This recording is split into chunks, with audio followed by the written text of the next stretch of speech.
Julie Marie, and I'm here in the Protective Diet Test Kitchen, and I'm making banana split Yogi Bowls using Protective Diet's chocolate fondue as a topping.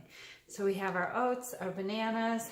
Jerry said he always had crushed pineapple on his banana splits, so I have some fresh diced pineapple I'm adding to our Yogi Bowls. And our Protective Diet plant-based yogurt. This would make a perfect breakfast, or you could make it really small as a dessert after your Protective Diet feast. And I have my chocolate fondue.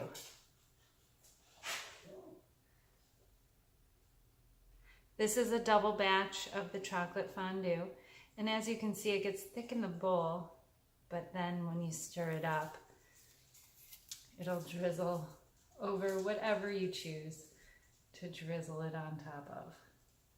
This is sugar-free, of course, and fat-free with Protective Diet. And then I have some frozen cherries because it's not quite cherry season, and I defrosted them, and that makes a nice sauce too. What a fantastic way to break your fast in the morning or in the evening at the end of your feast for a dessert on a Protective Diet.